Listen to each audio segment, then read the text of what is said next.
Let's get right into it, and I want to give you guys incredible value, and I want to go through now very briefly all the points that we're going to cover. We are going to talk about how to pose a plus-size bride, plus-size groom, plus-size couple, odd-height couple. Of course, many of us have been in that situation.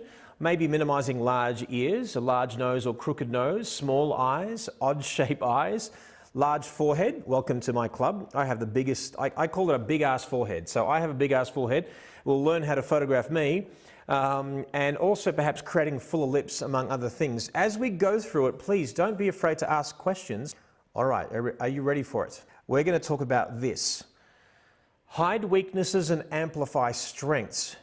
Now, I don't want to call it a weakness because in some cultures, for example, if we're talking about being plus size, it's celebrated to be plus size. In fact, when I met Melissa, I was with her, let's say for the first time, without giving you too much information. I was touching her body and it was really hard as a rock. She was like, had the body of an athlete. I'm Greek. I want something to hold on to, is what I'm saying. And I fed her like a passionate Greek man until she's just right. So now she has these incredible curves that I wouldn't trade for anything. So with all respect and sincerity, like I said, let's call them physical weaknesses, because quite simply, no one looks in the mirror every morning and says, I wouldn't change a thing.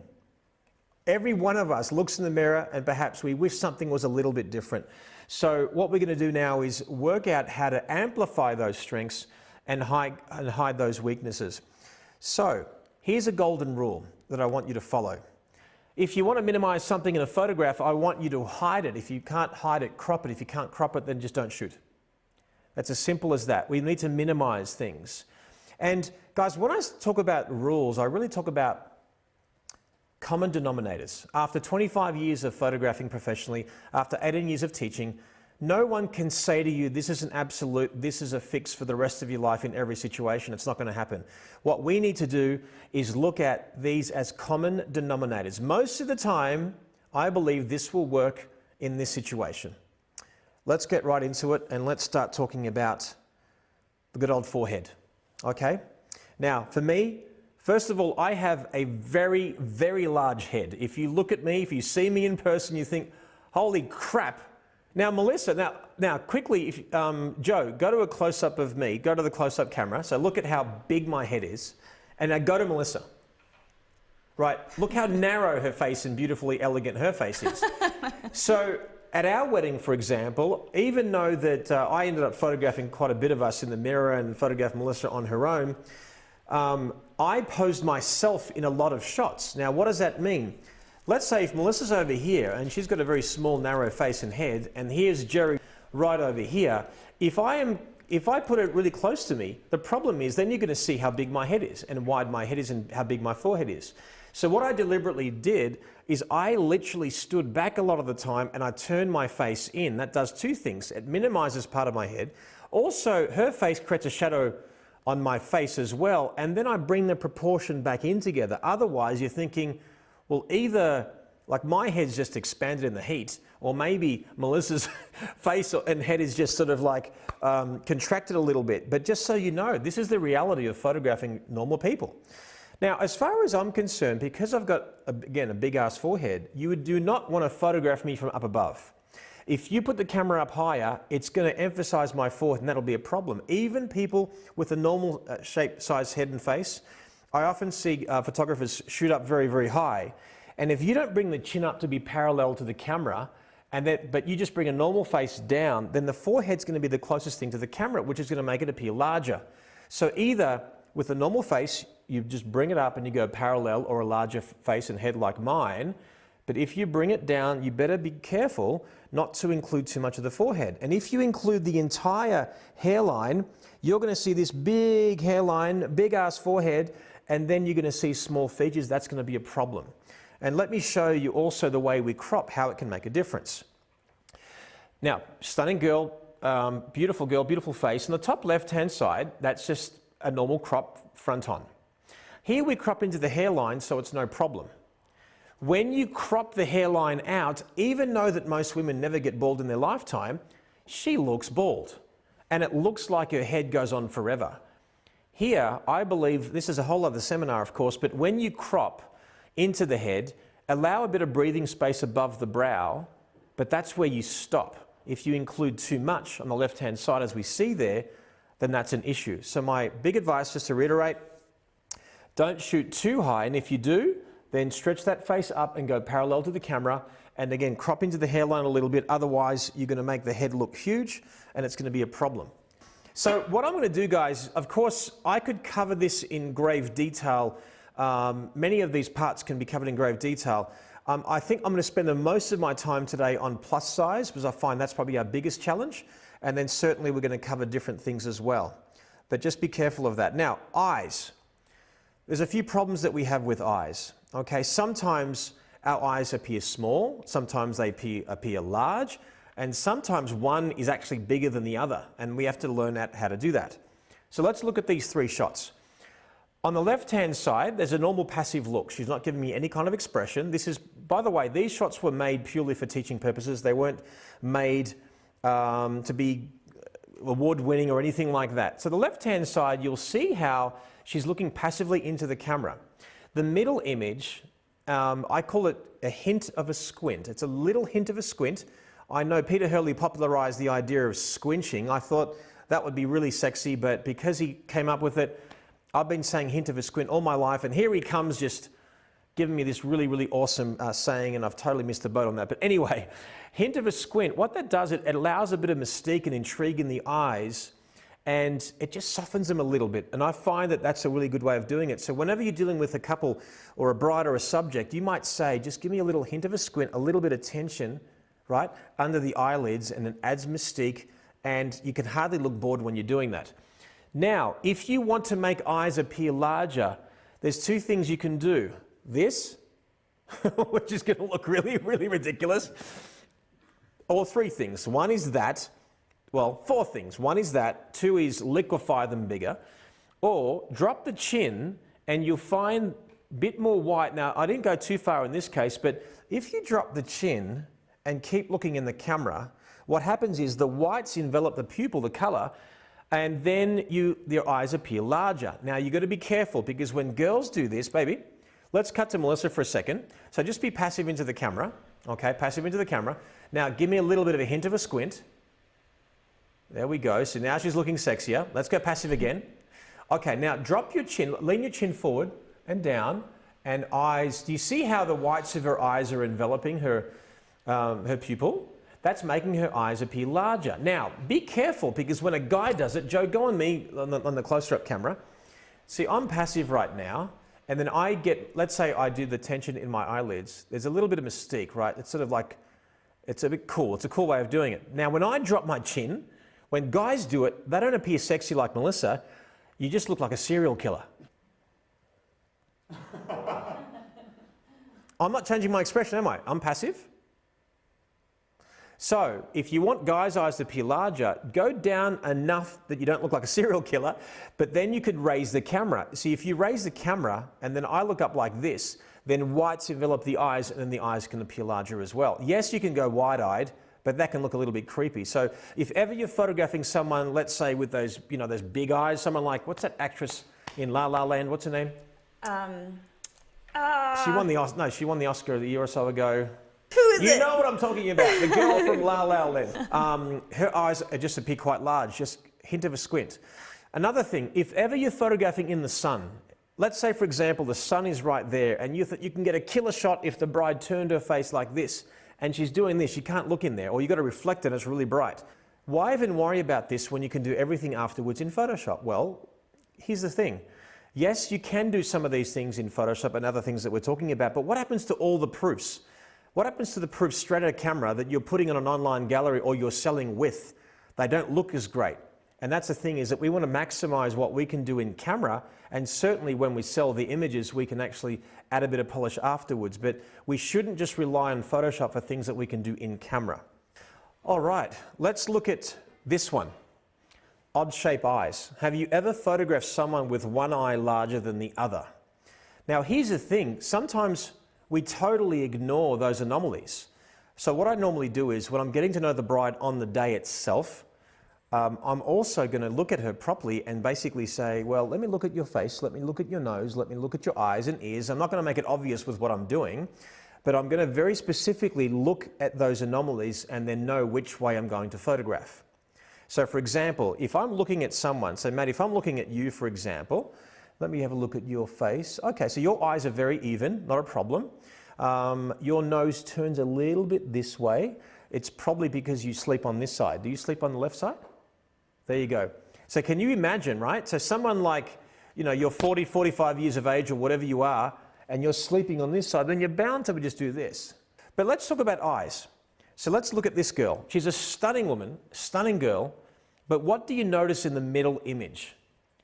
Which eye is bigger, obviously? The left one. Now, here's the other thing, guys, I want to basically say with all sincerity and respect. Quite simply, it's the anomalies and imperfection is what makes people absolutely beautiful, right? Wouldn't you agree? It's those anomalies that are stunning. We have to embrace those on a personal level, let alone in front of a camera and let alone behind a camera with our subjects. But it's funny because I had to go through some images and different recent shoots and just sort of say, hey, I wonder if I had those problems and challenges, and I wonder if I tackled those during the day itself. So let's explain it. So in this case, looking straight on, one eye is bigger than the other. So if we turn her face and have the larger eye closer to the camera, you can see how that eye appears even larger and the left eye looks a little bit weird. Now that I'm getting you to focus on it, you're sort of looking past her obvious beauty, but there is an issue.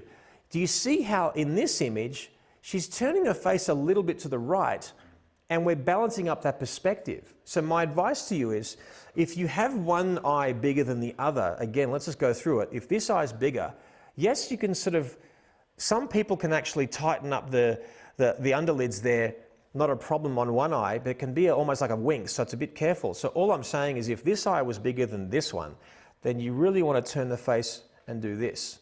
That little bit of an angle on the face is going to be quite intriguing, but if you do this, then that's a problem. Now, if you go complete profile, it doesn't really matter because you've got nothing to compare it to. When you're comparing, when you look a little bit closer, then that might be a problem. This is not a really huge issue, but if you have it more pronounced than even her, then you have an issue. All right, let's talk about it. Ears.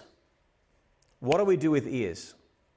Now, it's funny, like when we're younger, our eyes appear, our ears are a little bit larger, then your face grows, the size of your face and your head grows, and then the ears get back a little bit.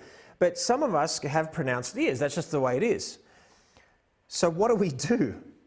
Well, on the top left, that was a before shot, and that was just, it's not really a good exposure. It was like a disposable shot that I took, but it's funny, because I paid close attention to his ears, I could not shoot him front on, because the ears just were really quite pronounced. If he had longer hair, perhaps it would soften them, but we need contrast. So what I ended up doing is turning his face, and I get rid of one ear with perspective. One ear is hidden behind his cheek, and then we actually have his ear there. Now watch this. In your environment, when you're photographing, do you see how, even though that the one ear that's actually visible is in shadow, I've got it contrasted with a lighter space.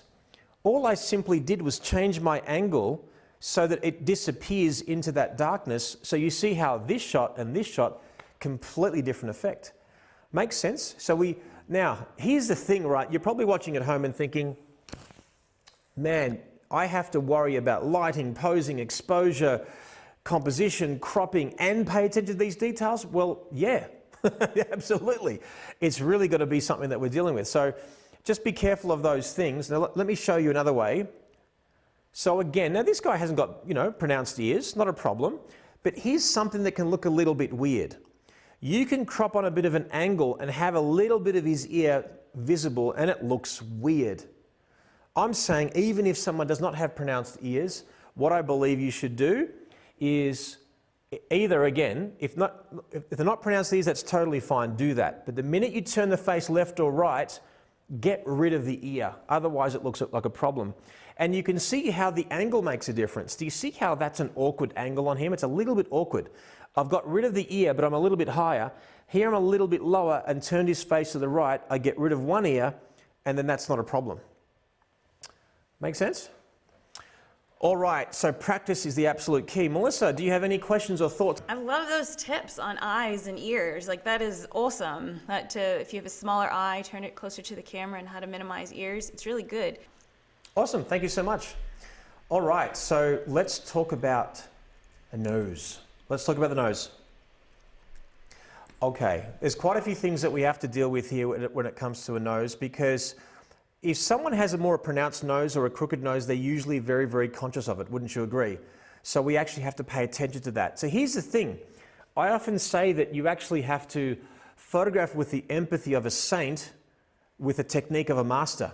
Because if you think that, oh, everyone's a child of God, everyone's absolutely stunning and beautiful no matter what you are, what you look like, then you will pay no attention to what bothers that client. Certainly, a more meaningful portrait is the most important thing, but people's insecurity is going to be apparent. You can convince a bride all day, no, your nose is perfect, it's not a problem. And then you photograph her profile all day, then she's going to have a problem with that. She'll be upset, she won't buy the photographs no matter how great they are. So we have to pay attention to these things. So, in fact, I am going to do a little demonstration with Melissa here. So, baby, I'm going to come nice and close behind the camera so I know what the camera is seeing. Okay. And then we're going to do a little demonstration. So, all right, let me do that. So, all right, we're right on Melissa. So, baby girl, so if you're looking right to the camera, what we want to do, as far as the nose is concerned, is never ever have that nose, if it's longer and more pronounced, actually have it cross the bridge of the lip or the cheek. So baby, if you can just bring your face out a little bit and then chin down, chin down. Let me move this. In fact, I might go closer to you here. Sure. All right, now what I want you to do is lean more forward and a little bit lower with the chin. Now, do you see her nose? There's a clear gap between her nose and her lips. If you bring your chin down, baby, but keep on going down, stop. Do you see how now it's tickling that upper lip? If the shadow of the nose or the nose itself crosses the line of that lip, your nose is going to cross it and that little piece passing, surpassing that lip, is going to look very pronounced. So keep on going now. So there you go. Do you see how, now, she's got a cute little nose. I love her nose. But now we can't really see her lips. Keep on going now, chin down. Now we're seeing just her nose and no lips. That's making her nose look bigger, and it's actually making her forehead look bigger. Thank God Melissa can actually have her head look bigger, because it's just not fair for the rest of us poor people. Now, come up again. What I want you to do now is lean forward again and chin down a little bit. Stop there. Now, turn your face this way. Stop. Do you see how her nose is just within the line of that cheek? Now, you may have heard this before, but I want you to understand why. The minute that nose crosses that line, just do a little bit to the right, stop. Do you see how the nose looks more pronounced? And sometimes the eye, her right eye in this case, can look a little bit beady. So my suggestion is, when that nose crosses the line of the cheek, go complete profile. And that's basically it. Same, go the other side. So again, so go slowly, slowly, slowly, slowly, stop, tilt this way. Stop, chin down. That's it. Lean forward, darling, so it's a little bit closer. Great. Now, do you see again how that nose is within that line, and we can see her eye. Now, looking up where my hand is, you see how sometimes that rule affects the eye. You can hardly see her left eye. So it's going to differ on everyone's face. Now, go complete profile, and there you go. And by the way, I want you to know something. Come back a little bit, baby. So the same thing. So lean back a little bit. Lean forward, chin down, and go complete profile. Do you see how Melissa's looking straight ahead? Okay, so look straight ahead, baby, and get a bit wider-eyed. Okay, do you see how we can see the whites of her eyes? That's an issue. So whenever you're doing a profile shot, anyone in that shot who's being photographed will have a tendency to look completely straight. But all I'm seeing is white. I'm not seeing beautiful color and pupil. Now I get her to keep her face there and look a little bit to her right. So look, now do you see how now it's a profile shot, but I can see her beautiful green-blue eyes. So there's another little tip there when you're photographing a profile. Get the person to look a little bit to their right or left so you see more color than pupil. Thank you, baby. You're welcome. So let me show you a few examples here. Let me show you a few examples. Now, she's a gorgeous girl, beautiful features, and you would say that she has probably a little bit of a pronounced nose. You see how it's just tickling the lip, and you would say it probably looks a bit more pronounced. Now, I sacrifice perfection for emotion because she looks beautiful, she's got a gorgeous smile, and I made her laugh as we were doing it. Now, don't forget here, guys, that as you have softer, flatter light on someone, it sort of blends in your features. Okay, it blends in those features. This is a perfect example. Do you see how there's soft light coming on her? Her nose is nowhere near a profile. It's not crossing, nowhere near crossing the line of that cheek, and nowhere near crossing her lips. If you get someone with more pronounced nose and you shoot them from up high and they lean forward, then that's always going to appear longer. See, when you have one light source coming from this way, causing a long shadow of the nose, that will also be an issue. Now, here's the thing. Guys, most of us, maybe at home, if you shoot near a window light or if you're shooting at a studio, my advice to you is you should determine your main light based upon the nose. Now you might say, what, Jerry? All these years I've walked into a studio and X marks the spot. This is where my main light is. This is where my fill light is. Can't be that way. It's got to be based upon the eyes and the nose. Let me explain. If someone has a crooked nose, which could very well be the case, and you have your main light in the direction of that crooked nose, that's going to make the nose look more crooked. Okay? More crooked and longer, even though the shadow as well. If you have the main light, let's say, against that crooked nose, think of it, it's like a hammer snapping it back in place. Okay, so let's say, for example, this is the camera right here, okay, the close-up one, Joe, and then we have a window here. Okay, we have a window here, and the quality of light is great this way and great this way. So I have a choice to photograph in different, basically any way I want. We might just go for the obvious perspective. But let's say, for example, if I have my nose, the main light's coming this way, and my nose is crooked this way, that's going to make it more pronounced. So then what I would do is I would turn around the other way, okay, and then it would go against it. So remember, whenever the nose is crooked like this, your main light source should be coming over here. And that way, we are going to correct the nose. Also, if organically, do you see how she brought her chin up a little bit? We distort and we shorten the length of the nose. Does that make any sense? So for example, if, I don't know how I would actually even give an example. So let's say, for example, my hand is here, okay, it's this long. When I point it towards the camera, you see how the length is shortened? We call that foreshortening. And that's just a concept of a pose as well. That's a concept like we don't really want to point a body part into the lens of a camera because we're going to shorten it. Perfect example. Let's say if a bride is holding flowers and she's doing this, and the flowers come out of her elbow, it looks like she's got kangaroo arms. They're so short and small that those flowers come out of her elbow. We want to stretch that arm out, never keep it straight, and we want to bend it slightly.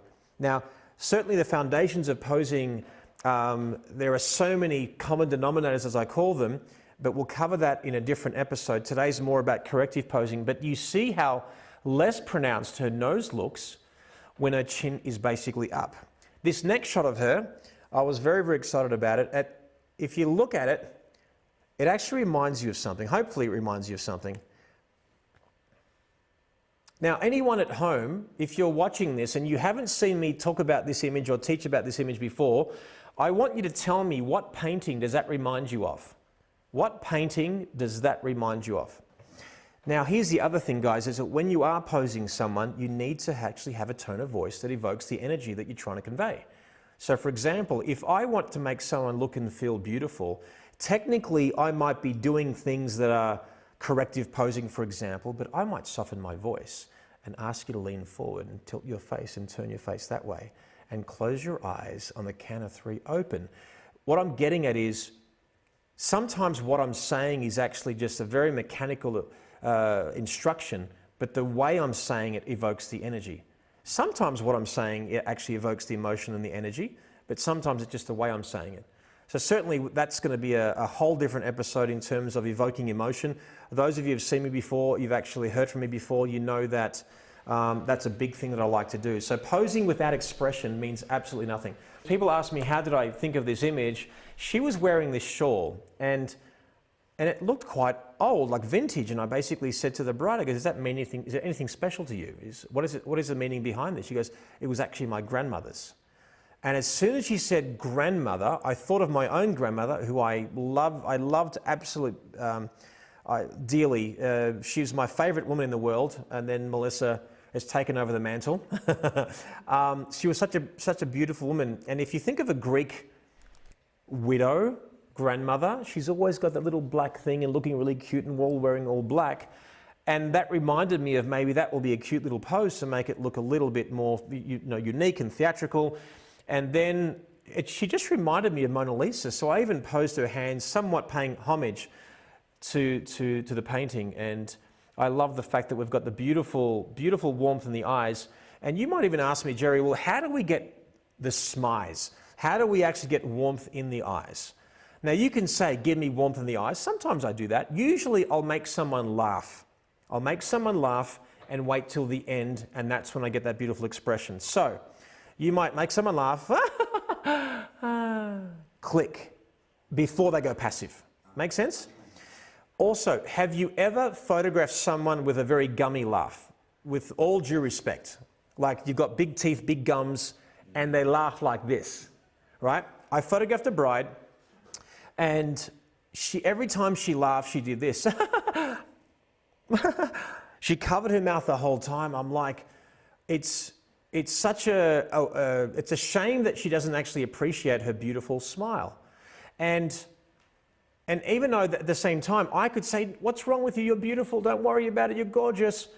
How do I approach a bride on the day with all sincerity and respect and not make her feel silly by saying her, don't cover up your mouth, you're ruining the moment.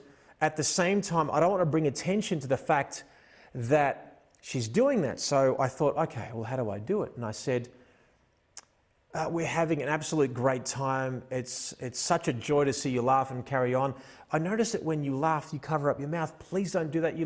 Look, I think you look absolutely incredible, but I prefer the end of the smile so that warmth is retained. Rather than shooting at the peak of your emotion, I carry the warmth at the end. And then I show her a photograph of what that looks like.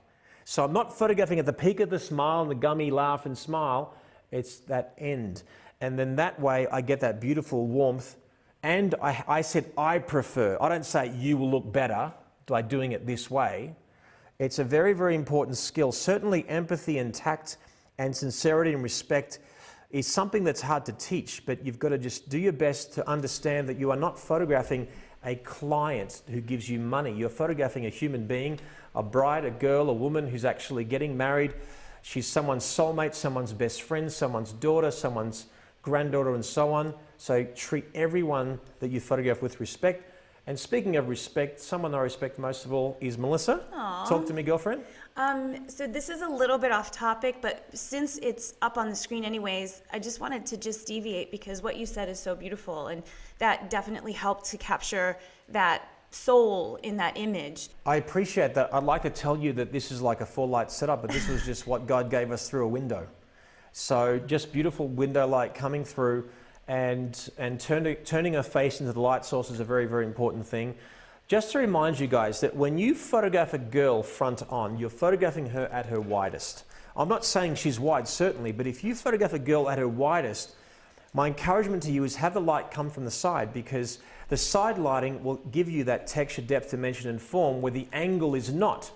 Then I turn her face into the light, and then now I've created the short side, the narrow side, the shadow side, the sexy side, pick one, and she looks beautiful. The warmth in her eyes, I think from memory, I think I did talk about how much, how that reminded me of my grandmother, and then that warmth that came from just that connection between me and her, and that shawl.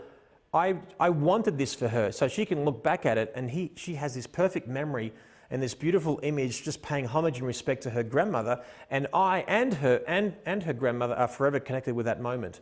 So nothing fancy, just one window light. If you want to practice with window light, what I want you to do is don't think that window light is the same no matter where you are. In other words, it's not like, well, you go to an extra window, it's just perfect every single time. There is a direction of light and there is a quality of light that comes through that window. So let's say if this was a window, okay, what I will do, I will put my hand over here and look for the iridescence and saturation of my skin tone, and then I will shoot that way if my skin glows more in this environment. Does that make sense? So it's not just, well, I walk into a bedroom, that's the bed, logically I'll just pose her there. No, look at the light, because you'll have two choices, and you simply, again, photograph in the direction where the skin is more iridescent and saturated. Don't always pick location. Guys, lighting is the number one. Again, that's a totally different seminar, but lighting will be could be the death of the image, it could be the life of the image. So, all right, let's just show you a couple of shots here. This happened organically, can I just say. They were just dancing around. I decided to actually go over here and photograph them. And again, can I just say that, am I going to never photograph a profile shot of a bride or a groom with a pronounced nose? Well, of course I will, but that will be more, you would say, of the photojournalistic images. When I can direct an image, I'm going to minimize those weaknesses and amplify those strengths. So this is what happened. Organically, they did that on their own. I usually always prefer the bride to kiss and her nose on the outside. Then they put their noses together, but do you see how her nose looks more pronounced in those two shots? Then I walked up to them, guys, I love what you're doing, but I think I love it the other way better. Then they turned around, we made them laugh, and you see how you would say that's more flattering. And again, I'm not saying it's tough, so don't think that, I don't want you to get all pedantic on you because I'm focusing on these things, but you just have to pay attention to them. And you can see when we did the reveal, usually I like the bride to be on the outside, but this time the groom's on the outside, and you would say that softened her a lot better. And like I said, she's a gorgeous woman, beautiful figure, beautiful face. I just simply want to minimize something that maybe she might feel uncomfortable with. You might be asking me the following question. So, do you ask a bride what she doesn't like about herself? That's a tough one. What I do is, I don't normally ask someone. I usually will look at someone as a caricature of themselves. What does a cartoonist do when they draw a picture of you?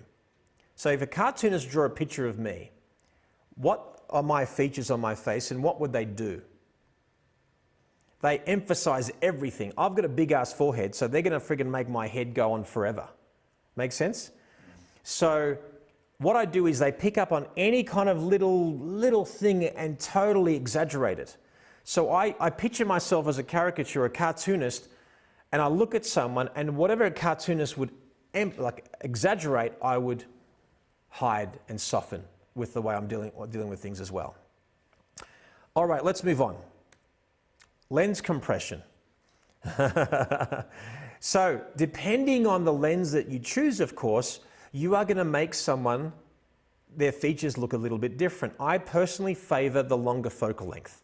I think personally, people just look sexier with a longer focal length. If you want things to look more real, well, reality is the way we see with our own two eyes. The closest focal length to our own two eyes is 50 mil.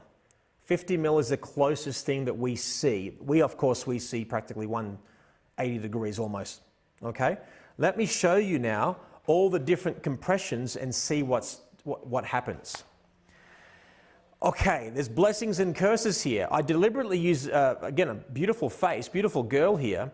200 mil is what I prefer.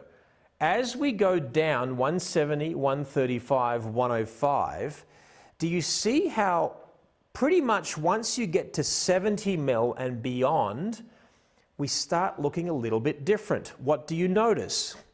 So blessing and the curse is this. If she had really big ears, you could shoot at 24 mil and hardly see them. The problem is then her friggin' nose looks bigger. Here, you sort of see again what happens with the compression. I'm saying I like to stay usually on this side. When I'm shooting at about 70 mil, 24 mil over here, my subjects are further into the actual frame. I have more negative space around the frame.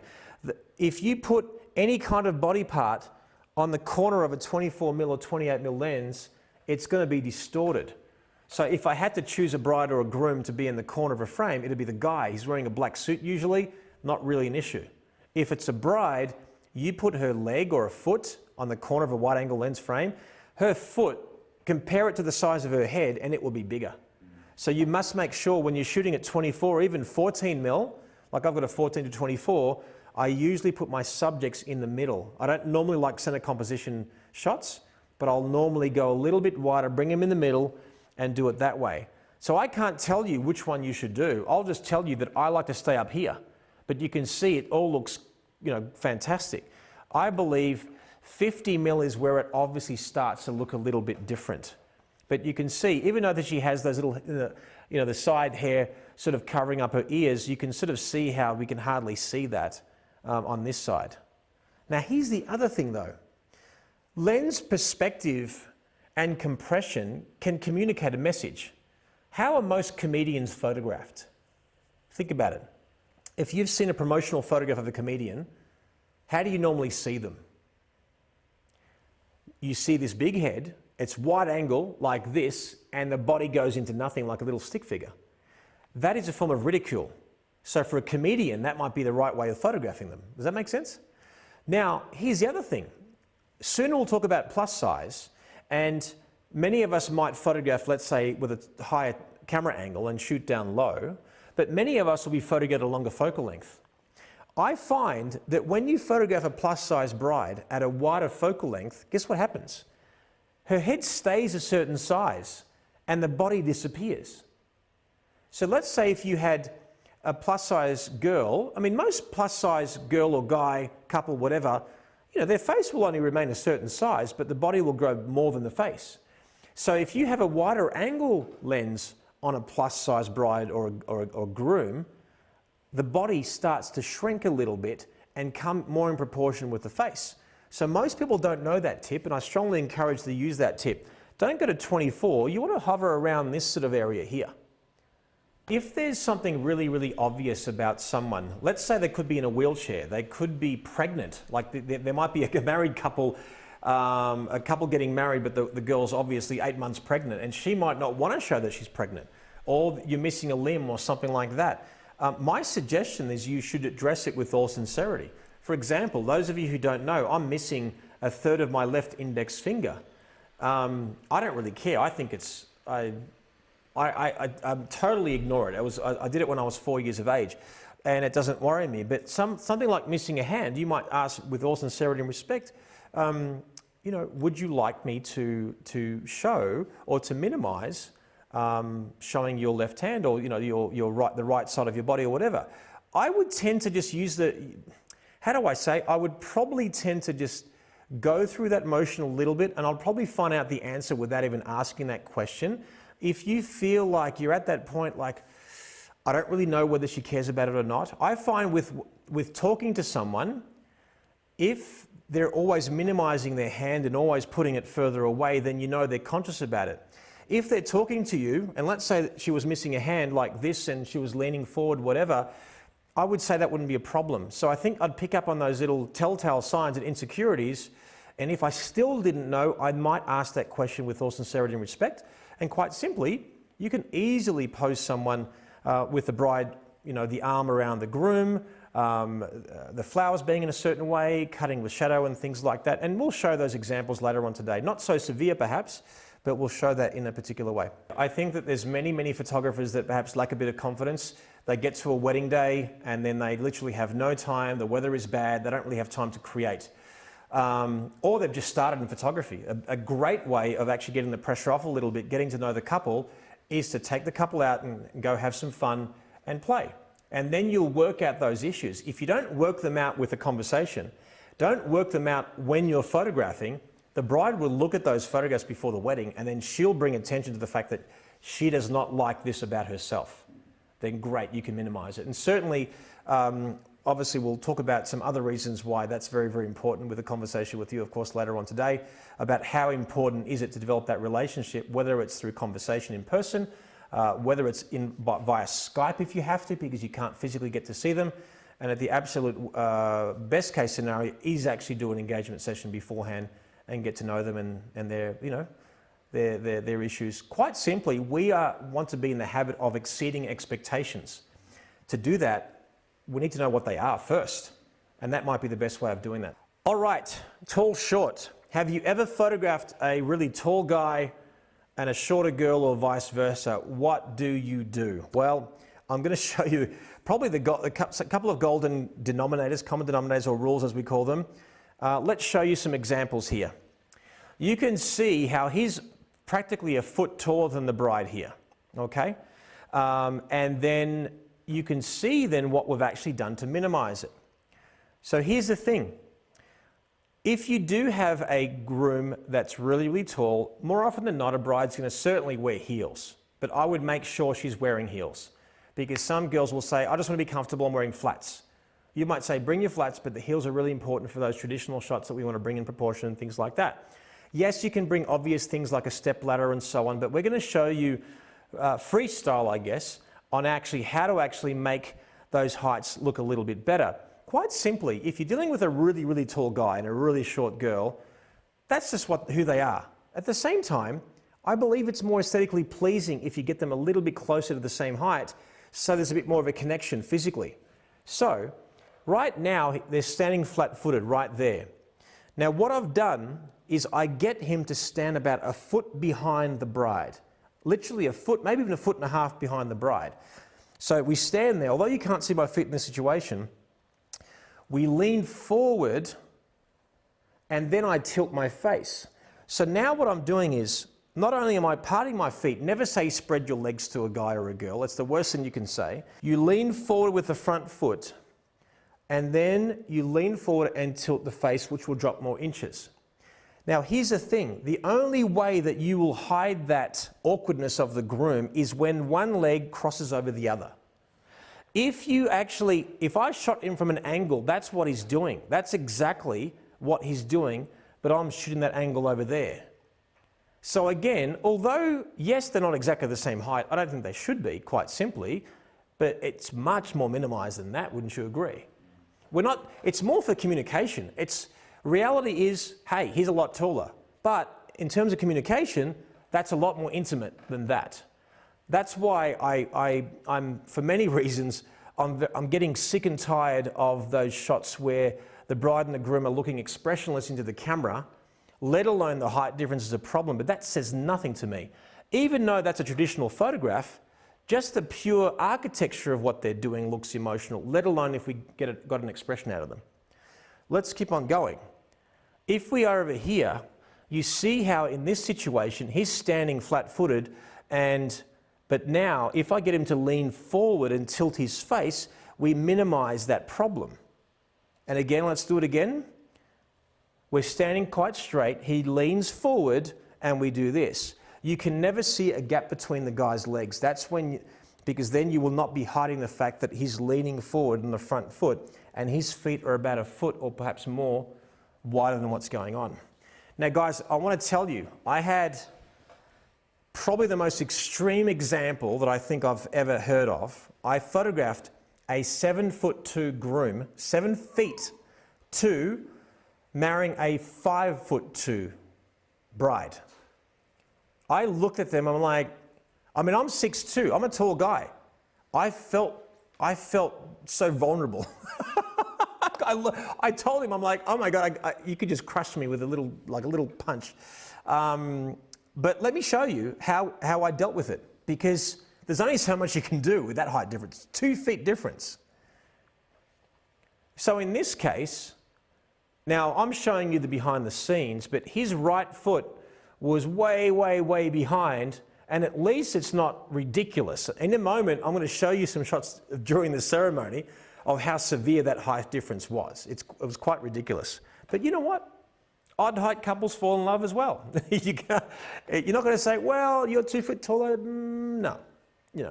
But the way I crop it and the way I come in, you will not know that there's that much of a height difference. Let me show you this image. You can see how much taller he is, but what I'm actually doing here is, this is a behind the scenes shot, so I underexpose the sky. I grab that a speed light there, an off-camera flash. I lay down on the ground, put my camera next to the puddle. He was a little bit further, but do you see the height difference is that not that much difference compared to the actual reality? Because he's further away and she's closer. So I minimize that height difference. Let me show you, I'm 6'2". Let me show you behind the scenes photograph of me with the groom on the left-hand side. But you could see how much taller he is. So quite simply, I got her on a bench and you wouldn't know. You would swear that was just, if I showed you that photograph, you would not know there was a height difference. Then I got him to pick her up, and again, you would not know that there's actually an issue there as well. That was a tough wedding. This is great. Talking about different height couples is really helpful. What happens when you have a bride and groom, and you may want to answer this a little bit later, Jerry, but what happens when you have a bride and groom that are very short, but the rest of their bridal party are tall? And so how do you make it not so that it doesn't look like they're little children in front of their whole bridal party? Do you have any other suggestions that might be helpful in that kind of scenario? Yes, absolutely. So let's just reiterate. You've got a shorter couple. My dad calls short people down to earth. It's just a nice way of calling. They're closer to the earth. So down to earth couple, and then we've got a really tall bridal party. Well, yes, you can do basically a photograph where the couple are in the foreground and everyone else in the background. That's a great way of doing it. But what happens if you want sort of everyone in focus? Well, if you have them all standing sort of like in a row, like that traditional bridal party shot that we all do, then there's going to be a height difference. Would I get everyone to step back, even girls, if they're all tall? Yes. Their back foot would be right back. They would be about a foot apart. The girls would actually point their toe and bend their knee. Usually what I do is, guys, just to reiterate, when I photograph a girl, a female full-length bride, full length, I will start by pointing to the toe towards the camera, putting all the weight on the back leg. I slide the heel back in, I bend the knee, I bring the shoulders back, lean the chest forward. The difference with if you've got a really tall girl and a shorter guy, or in this case, taller guys and girls in the bridal party and shorter wedding couple, then I would actually get the bride to separate and part, or the bridesmaid to part her feet. And this time, you've got no other choice but to put the weight forward on the front foot. As long as, again, those legs don't have a gap between them, and then you'll know that there's an awkwardness there. Put one leg over the other for the guys and girls, obviously in a less feminine way for the guys, and that will be great. But more importantly, I would just use a beautiful triangular composition. Of course, if you know that triangular compositions are very pleasing to the eye. So you could have the couple standing, then you can have the best man and matron of honor on stools, then you can have a chair with maybe two couples, like let's say a bridesmaids and a groomsman who are an actual couple, get the groom to sit on the chair, get that bridesmaid who's a fiancé of that groomsman to sit on the lap, and so on. So now we have this little beautiful hierarchy. We can even have one of the guys kneeling on the ground, the girl sitting on the ground, and now we have this beautiful little hierarchy. So just know that there is a way. It's not going to happen the whole time, but there's going to be some shots where we can minimize it, and that'll not be a problem. I know that when I was photographing the wedding, I mean, there was times where I wanted to glorify it because I thought it was quite fun to show. I call this evolution. To show the height differences. But when it comes to the guy and the girl, you don't want him look like a Neanderthal and this cute little bride. It just doesn't work. And that's why, you know, there's some times where you can glorify it and have some fun with it. But even with the groomsmen, that was probably the only time that he ever looked short compared to his guys. So in this case, I've used the groomsmen to frame him. But then when you get it organically, you just see how tall he is. And he doesn't want to look awkward. So sometimes it was quite funny. So during the ceremony, you know, I sort of almost had to capture it in that kind of a way. And then you pull back a little bit. And here's the thing though, during a photojournalistic moment, whether it's at the reception or the ceremony, you've got no choice. You really can't do much. But let me show you, there are things that you can do. So let's say, for example, I can't go to them as they're walking down the aisle and tell them to pose a certain way. Hey, can we have the bride walk closer to me and the groom further back? That'll be an obvious way you can correct that perspective. Okay, so if you are doing a walking shot with a tall guy and a shorter girl, have the guy up close and have the bride, have the groom further back, and shoot more biased to the bride. That's the way you'll actually get it better. But if they're walking down the aisle and they've got literally 3-4 feet to walk down and you've got no space to work with, what on earth do you do? Well, you can also crop and angle your picture. Watch this. If you angle the picture biased to the guy, you're going to make him look taller again. But if you actually angle it the other way, it's an illusion that I'm creating that, wow, what a difference an angle makes. This way, they look more proportional. This way, it looks even worse. So I'm suggesting, if they're walking down the aisle, get a shot that's symmetrical, perfect symmetrical to the church and all that kind of stuff, but then just angle it to the bride. Angle it to the person that you want to make taller, and then you'll get her bigger. I have to move on. All right. And also, sometimes you can't have his head. This is a photojournalistic moment. They were getting in the car to go to locations. I couldn't get his head in the shot to be quite close and intimate to get rid of the distraction, but I got it in the reflection. Then when we went on location, you wouldn't know that there was a height difference here. Of course, you can get him to sit down. You would not know there's a height difference here. You would not know there's a height difference here or here, let alone in this situation at the vineyard. Because I underexposed the vines there. This was actually a very hazy day, and by simply underexposing this shot by like 5 stops, I got that beautiful sky. I made everything black. His feet were parted by almost 2 feet. Can you imagine? Like he spread his legs almost 2 feet.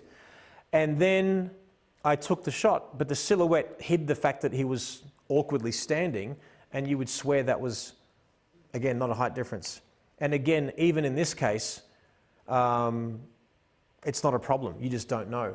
So like I said, we can't perform miracles, but if you looked at that wedding, I could cherry pick some images and you would just simply just not know that there's a problem. What happens if the bride is very pregnant? Do you do anything different with that? And also, what happens when the bride is shorter than the groom? I know we've just shown a bunch of examples when the groom is taller, but what about when the bride is taller than the groom?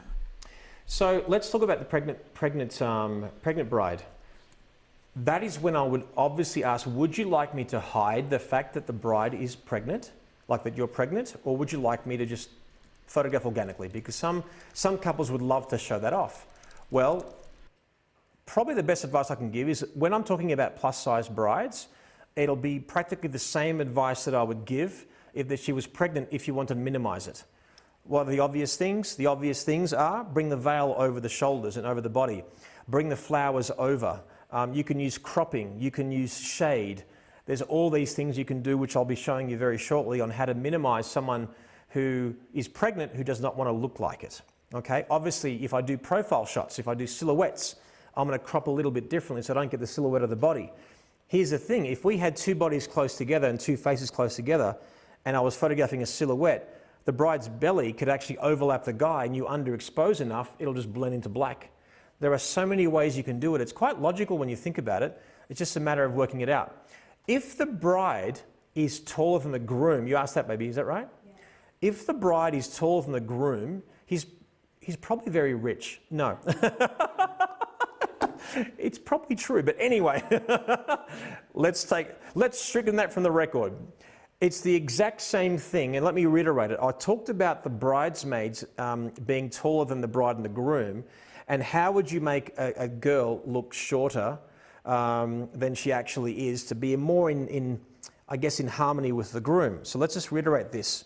What I'll do is I'll get the bride to stand about a foot and a half back. She brings her front foot right out, then she slides it back in and causing a bit of a bend in her knee. When she bends her knee, she'll bring her butt away from the camera. See, the more I actually push her butt and hip away from the camera, the shorter she's becoming. And then I turn the face this way and tilt. And you sort of see, now that's the bride, for example. Then the groom will stand up nice and straight. And that's how I'll minimize that problem, okay? All right, let's talk about a delicate subject and topic that we sometimes find it very difficult, and that is how to photograph a plus-size girl, plus-size guy, and a plus-size couple. Let's go through it.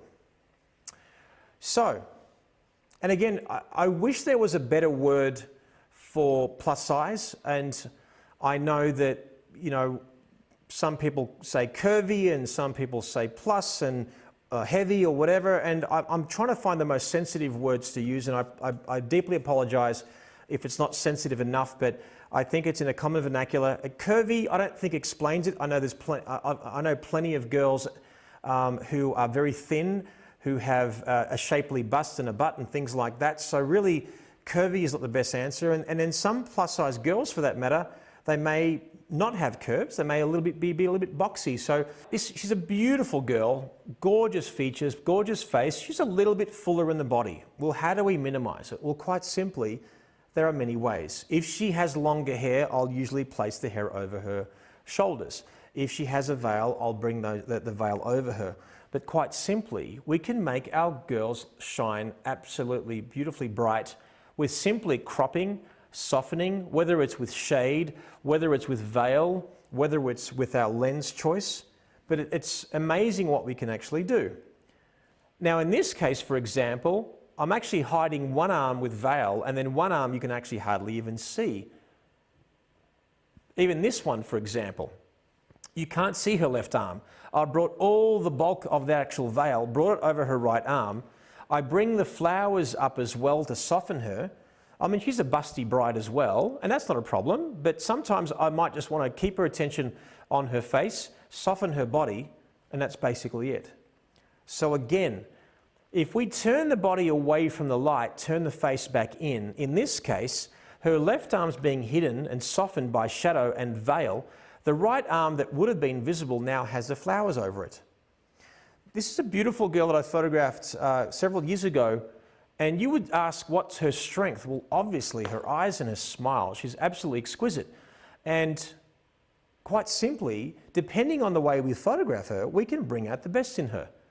Sometimes I even use it could be a tree, it could be a wall. I'm just softening parts of the body because no one is going to look at that image and say, well, where's her left arm?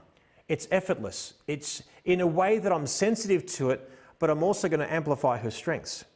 Well, again, be sensitive, soften those insecurities, and then amplify those strengths. In this particular photograph, what I ended up doing, this gives you a few different lessons actually. This is partly the idea that I got for the Omega Reflector 360. If you don't know what that is, it's the world's first 15-in-1 reflector. What it basically does, there's basically a hole in the reflector. The idea is that you have one light source behind the subject. It hits the reflector, in this case, the building, the house around them. It softens this beautiful light there on their faces, and then I'm shooting through the hole. So what I've done here is a couple things. Because they're a mature age couple, the light bounces behind them, hair light, backlight, hits the actual house, painted white, softens their mature skin, and then I bring the veil over her and shoot through, and now we have this beautiful shot. Make sense? Well, it's pretty cool with a few little techniques there that we can use. Now, this girl I was actually photographing at a workshop in Melbourne. And a lot of my students, I've got to say, I was really disappointed because my students said, I don't want that girl. And I'm like, what's wrong with that girl? She's stunning.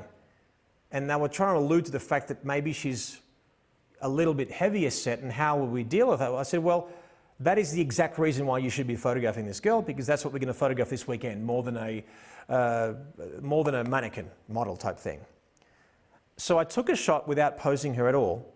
Then I deliberately shot her on the broad side of the face and square to the camera, and you would say she looks heavy in that shot. But turn her face, tilt it towards the ground, chin up, and now look how stunning she looks. I'm saying to you is that not only it's your perspective, your lens choice, and all those different things, and your angle, it's also shooting on the short side of the face. In this case, when it's overcast, we all think that we can shoot anywhere because it's like one big softbox and the lighting is the same everywhere. That's not true. Quite simply, there is a direction of light and a quality of light depending on where you are. In this case, I know that all light usually comes up above. So if I bring the chin up, well, great, now I've got better light on me, but no one does that normally. That's not really an unusual thing to do. But tilting is one of the signatures to my work. Why? Because that's the way we love someone. You endear to someone like this. You hug someone like this. You kiss someone like this. You whisper in someone's ear like this. And it just looks softer and sexier.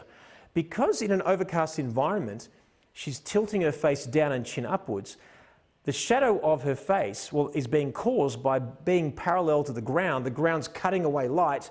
Therefore, we create the short side, the narrow side, the sexy side. And if you compare them, there is no comparison. That's the one that you want. All right, how about this one? Here, we actually get the girl's arm right underneath the guy, and then we get harsh light hitting her face and that strong shadow underneath her chin, and you would not know, perhaps, that this was the same girl. I'm saying to you that, here's the thing, guys, I've got to say, I want to be honest with you right now. When I was younger, my version of beauty was just what most version of beauty that when you were like a 18 or 19-year-old boy, you just picture that Scarlett Johansson type of picturesque shape and all that kind of stuff. So almost like basically a mannequin. That was my version of beauty. Now that I'm 44, and even know that you might say, Jerry, it's easy for you because you're married to a beautiful woman. What's most beautiful about Melissa is her heart and her soul. That's what's most beautiful about her. I'm telling you though, that if you photograph with judgmental eyes, you will never see the beautiful person that they are. So apart from just knowing these techniques, it means nothing without empathy. If I did not make her look and feel beautiful, do you think I would have gotten a shot like this? She's looking at me and she's feeling beautiful. First of all, she is. Second of all, it's glowing, it's radiating because I'm looking at her a certain way. And trust me, I'm telling you, brides, your subjects can tell whether you're just doing it for the money or you truly believe on who you're photographing is absolutely sincerely beautiful. And again, in this case, I would normally do this shot with the girl's arms beyond the guy. So normally in this kind of shot, so what's happening here is that they're both sitting on the ground, he's parting his knees, she's sitting between his knees on the ground. Normally I'd get her arms on his arms almost form a platform to put her arms in, but because perhaps she's a little bit thicker and a little bit bigger, I actually brought it underneath, and then now I'm getting that beautiful curve of her bust, and you don't really see, the thickest part of her. And he creates a shadow on her side of the face, creating that short side. So we've got, everything's working for us in this picture. Okay, gorgeous girl. She didn't pose for me. That was basically her ready to rock, and I saw her for the very first time. You can see her body language. She's looking a little bit awkward. She's standing square to the camera. Now, she does have longer hair. She does have a veil. I'm going to use those all day. So what I do is I bring the actual hair over the shoulders. I turn her body on a bit of an angle. I bring the veil over her arms. I point her toe towards the camera, slide the heel back in, bend the front knee, shoulders back, lean the chest forward. And now we go from this to this. How beautiful does she look? Not only that, I was shooting with a wide angle lens. If you shoot with a wide angle lens and your subject stays like this, they're going to look like that in the picture. So you need to get the actual subjects to lean towards the camera, and that corrects your perspective. So now you don't know that I'm lying on the ground and she's leaning forward, but it's amazing what you can do with a simple perspective.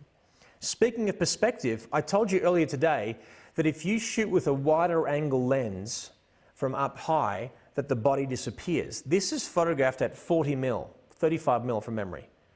First of all, one arm I soften with the actual curtain. So if you can imagine, I'm actually standing on the windowsill. So I'm actually softening one arm with the actual curtain. Again, she's a gorgeous girl. I photograph her like this. Her body, you see how it distorts in a good way. But I did not put her face too close to the corner of a frame, otherwise it would be a problem. And I have her hair over her shoulder and her arm in shadow. How beautiful does she look? Will the bride appreciate this of herself afterwards in photographs? If she has an insecurity, hey, you know what, I'm confident, I'm a beautiful girl, but I may look a bit fuller in photographs. Would I love if Jerry paid attention to that? Of course I would. Will it make me buy more photographs? Well, of course it would. But you can see though that I can simply use my environment and you would not know perhaps maybe her size. I can use the veil Later on, we're photographing the couple. He's a thinner guy, and again, she's a little bit heavier. But again, look how beautiful she looks with a veil over her arm. I can even crop it. This is actually in France, this wedding, by the way. You probably already can tell. But you can sort of see what I'm doing with the veil and how I'm using the groom's body.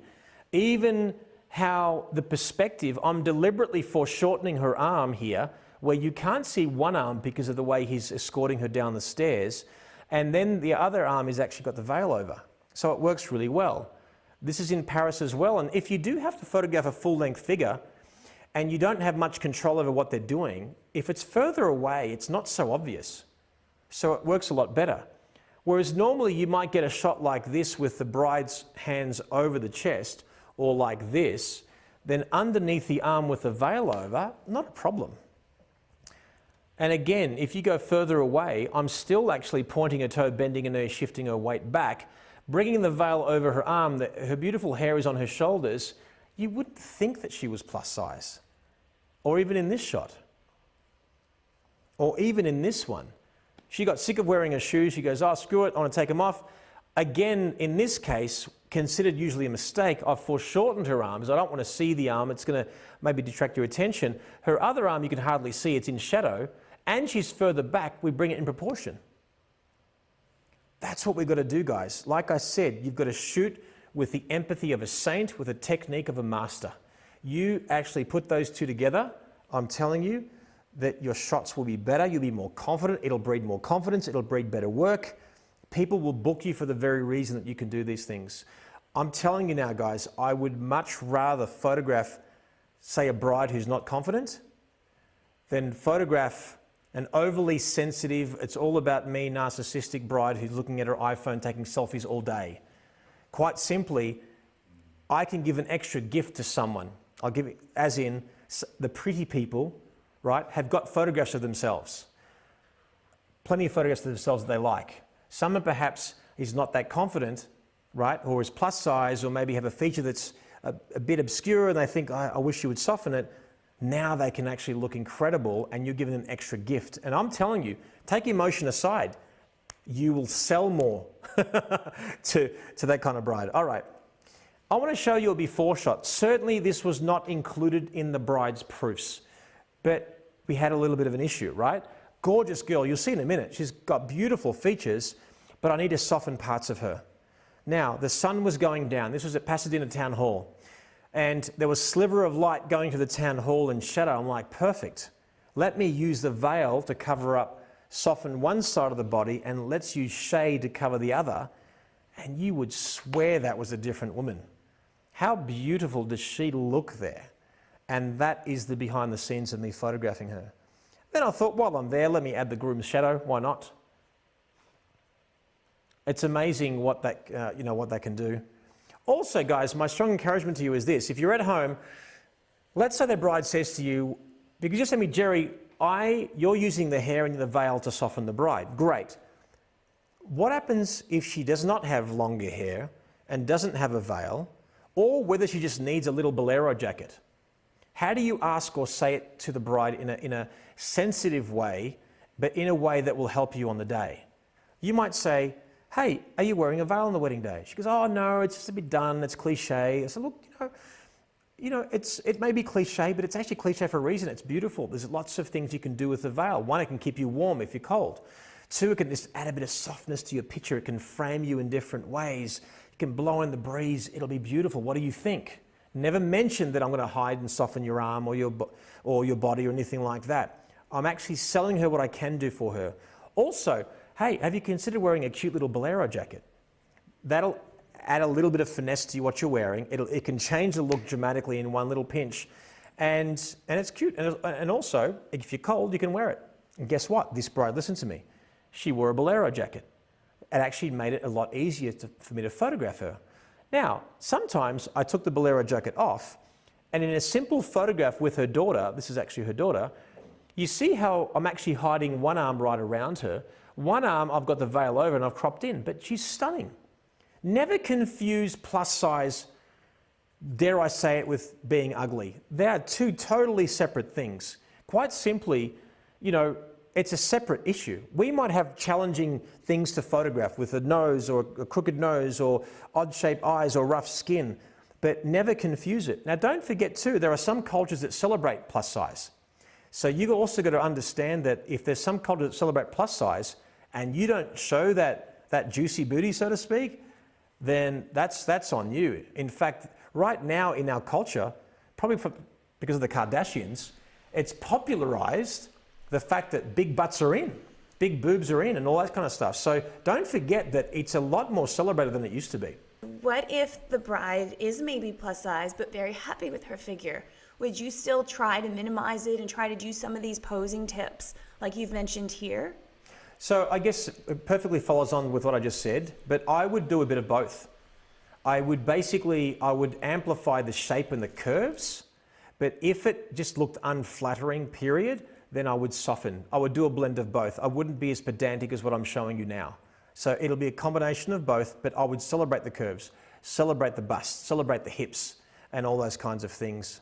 So, and again, if I'm photographing like 3 of them, you see how that veil is covering up the arm and the other arm's around, and it ends up just being a beautiful thing.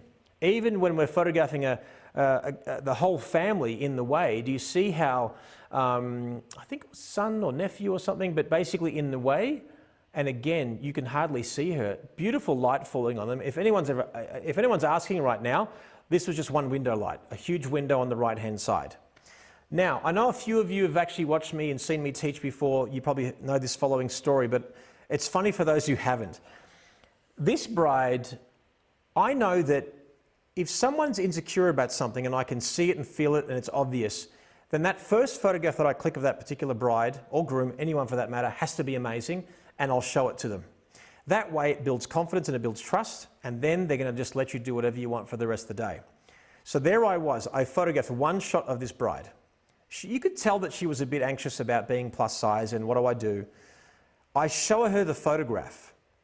She starts bawling, like tears flowing freely. Now, I tease photographers who totally forget, even though I was one of them many, many times, that you totally forget you're a photographer. At home, you guys here, have you ever totally forgotten you're a photographer? As in, you're there, a beautiful moment's happening, like someone's crying or laughing, and your camera is down to your hip, and you're looking at the photograph or the moment and going, oh, isn't that beautiful? Oh, and then you take the photograph. So I tell this story, and there Melissa was with a camera to her hip, watching me hug the bride as she's crying, and I'm like looking at her with my eyes. I'm like, take a freaking photograph of us. Finally, a minute later, even though that it subsided, she was still emotional. Check this out. Tell me, guys, what we do for a living, like, isn't that just worth it right there? You can not only immortalize moments for families, but also bring out the strengths of people. But really, this could be a gift that keeps on giving. She may not ever see herself as beautiful as we can make her shine in our photographs. We do that consistently with relationships and moments. That is a gift that keeps on giving, let alone the fact, put emotion aside, will she buy more? Yes, of course she is. Now, this is a bridesmaid, so we can't just also totally ignore every single person. We have to be sensitive to every single person in that bridal party. In this case, I brought her behind, put the 2 slimmer girls on either side and framed her. I've got the shadow of one of the girls shaving her face a little bit. And again, you would swear that that wasn't an issue. And you look at this group photograph, and there she is right there. You probably wouldn't know that she was plus size, or at the very least, the size of her in that photojournalistic moment when she was coming down the aisle. All I care about is everyone looking and feeling beautiful and being sensitive to everybody, All right, let's keep on going. Plus size guy. Guys, at home, it's not just the women who want to look and feel beautiful. Guys are have more insecurities. When you go photograph a guy, what happens? Usually, he's standing in front of you like this, and he's got his hands over his crotch.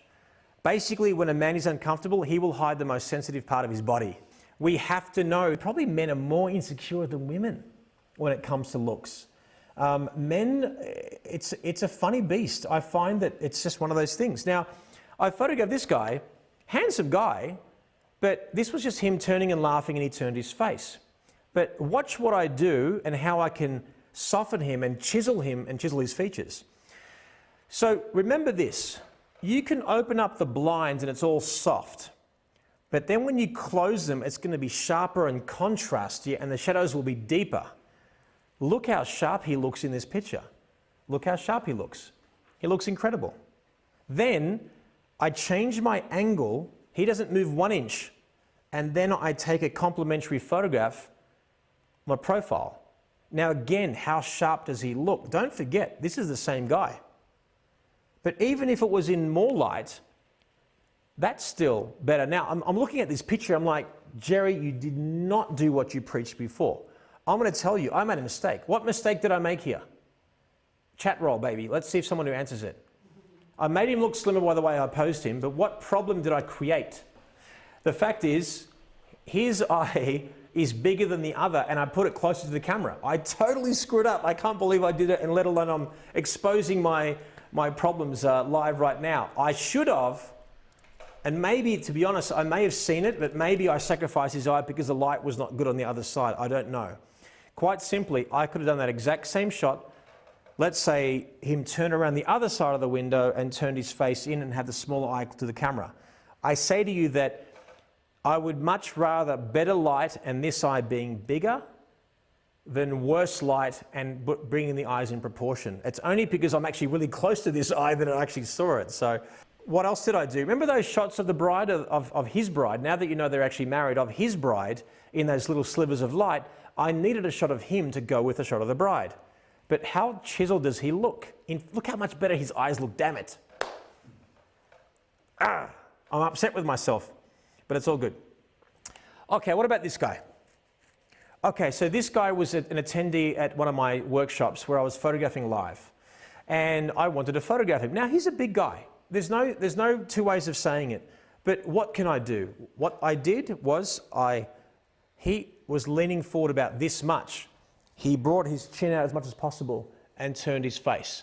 Then we lit him this way with a shadow on his face. And you would say that, I mean, that's a pretty big difference. Pretty big difference.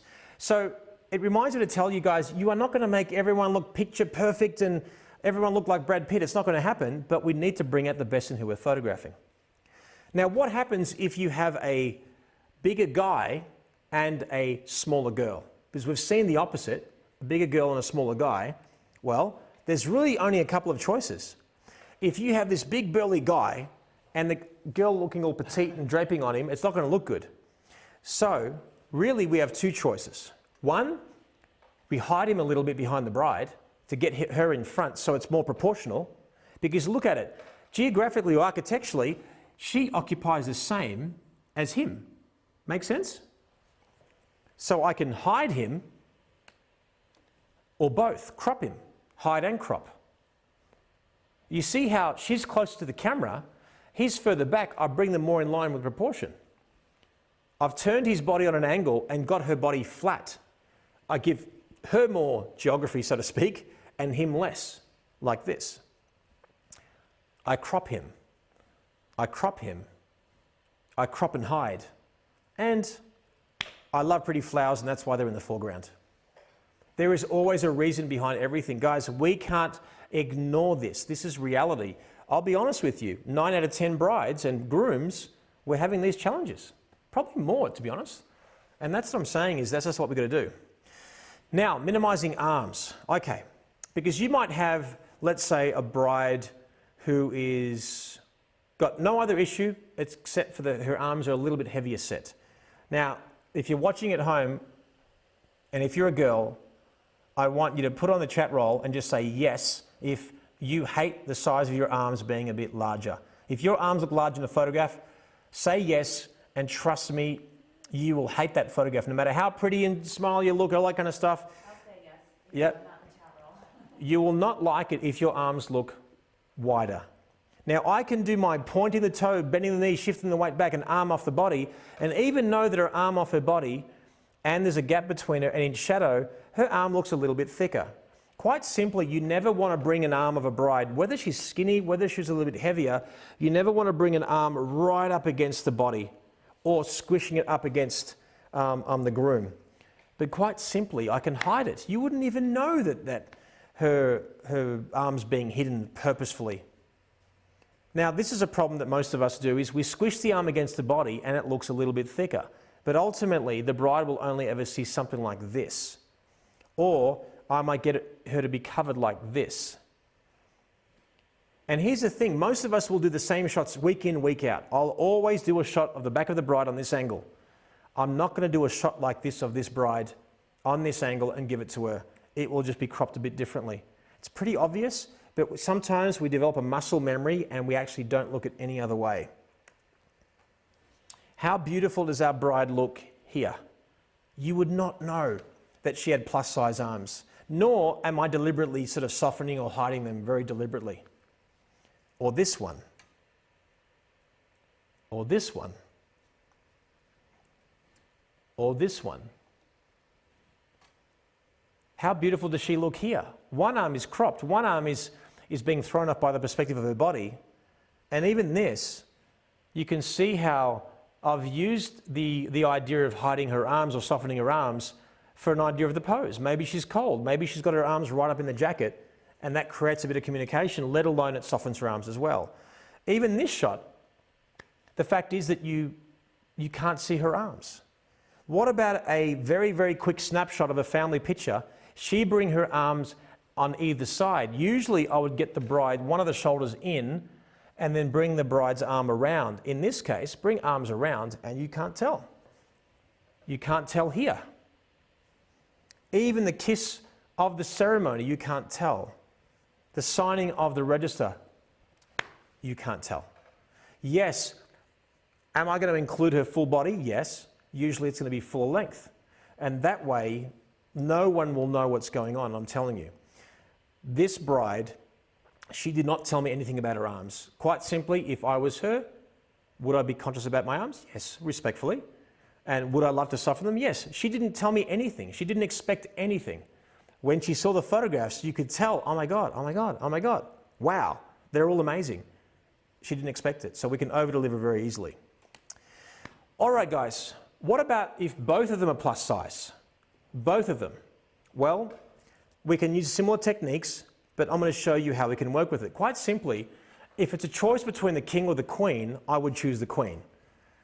For various reasons. Also, because most guys are wearing a black suit, it's more forgiving. Most girls are having exposed shoulders and things like that, but you wouldn't know that this couple was plus size because we have air between the body parts. Now, this is a shot that I did not direct. This was the reveal between the bride and the groom. Beautiful couple. They're close friends of ours. We even went on a safari together recently, last year actually, in South Africa, and it was absolutely exquisite. But bringing her shoulders back, her arms off her body is really important. I also said, hey, bring a bolero jacket, and she did. But you would not know that arguably there were some challenges there. Photographing her, let's say from a higher angle and shooting at 1.2, 1.4 in her face, you could tell that that would soften her. Now, he's a big guy too. It's more forgiving for a guy, but I would hang his body, turn his face, and I'm shooting him on the shadow side. Now, this is the reveal, just before the reveal when they saw each other first as a bride and groom before they got married. And they cuddled up to each other and having some fun. We had them leaning forward, chins up, veil over. We could soften with a pillow, for example. We could also get the pose, the groom's hand on her face, that softens those problem areas. We could get the veil over as well, so it looks effortless. This is not very predictable. You're obviously photographing this way to do this. You look at the photographs and you look at the fact that I'm shooting on the shadow side of the face, he just looks sharp, he looks cool. How did I get away with a plus-size girl in a wide-angle lens leaning towards me? Because I shifted her butt away from the corner of the frame, and you just don't know. She was leaning forward like this, and my camera was like this, parallel. And again, you do not want to put the butt in the corner of the frame, otherwise there'll be some problems. When they're standing full length, you can get him a little bit forward, her a little bit back. Rather than hugging with the arms over the top, they can be underneath, leaning forward, chins up, light hitting her, shade chiseling her jawline a little bit. And you can use parts of just different things to crop and hide and soften. But it's amazing how things like this will actually work. And to be honest, this wedding, I heard these fireworks going off, and I'm like to the bride and groom, I go, "Did you organise fireworks?" I said, "No." I said, "Well, run." So we ran to the edge of the lake on the golf course. The wedding across the lake had fireworks, so we had them for free. So I get my flash organised as we're running. Melissa's grabbing it out. I said, "Put it on here, put it on there, get the exposure." I lay down, they lean forward. I take one shot, the fireworks stop, and we get that beautiful shot to finish off with. But it's amazing how we can do those things and it just works. This is a really good pose to do because you can hide the actual one arm or soften the one arm with veil, bring the other arm underneath, bring their faces upwards, and we get beautiful light. And again, if she's got the luxury of that veil softening her, then I can crop into him, for example, and it's great. Then that same couple from before, remember she was wearing a bolero jacket? I had them nice and close together. We've got that beautiful shadow on the wall. In this case, I had the sun behind the couple, hits them from behind, hits the wall, hits their faces, and now we get this beautiful soft light on their face. And you see how she's stretching her face out, and same with him, but now we've got that beautiful quality of light. And sometimes, not only can you use a hand to soften part of a cheek or anything like that, it also communicates they're in love. It's warmth there. But because his face is a little bit rounder, that hand will soften everything. But ultimately, when you look at the family shots, again, it's leaning forward, chins up, veil softening. See how I'm biased to him. So I've got them parallel to the camera and I've turned their bodies, her arms right underneath, they're leaning forward, chins up, lights up high, causing that beautiful shadow underneath the jaw here. And this was shot with an ice light. She kind of looks like Adele there, don't you think? So one light up on the top, shot down, she looks stunning. But it's amazing that we photograph, they're a very handsome couple, they're a beautiful couple, but I want to chisel them a little bit more. The hand on the face not only communicates soft and warmth, but it also softens his face. Beautiful catch lights in the eyes, leaning forward and so on. My advice to you is, don't be overwhelmed by this. You have to master it. The more you practice what you do for a living, the easier it'll become effortless. You'll get quicker at it. You'll have more fun with it. You'll please your clients. There'll be more job satisfaction. They will buy more. You'll make more money. You'll have more choices. You'll have a better life. So anything that you avoid, you will just never get better at. Quite simply, if I've shown you some things today, arguably that you've never really understood, then the best way is to jump on this video and watch it again and again and again and again. Build that muscle memory of how to do these things. And how do you practice? Get your cute cousins, perhaps who are plus size, go out there and photograph them. Get your Uncle Bob who has a crooked nose, then have the light actually on the opposing side and photograph some portraits. Get your crazy auntie with one eye bigger than the other and turn her face and get that small eye close to the camera. Maybe photograph Uncle Jerry with a big ass forehead and actually bring the lens a little bit further down. Maybe photograph Melissa and I with Melissa a bit more forward and a bit further back and so on and so forth. Quite simply, I think it's because of our differences is why life is so beautiful. It's our anomalies and our so-called imperfections that make us beautiful, because if we're all the same, it would be ridiculously boring. Quite simply, these anomalies add character. Like I said, you have to be sensitive, but you also have to bring out the best in whomever you're photographing.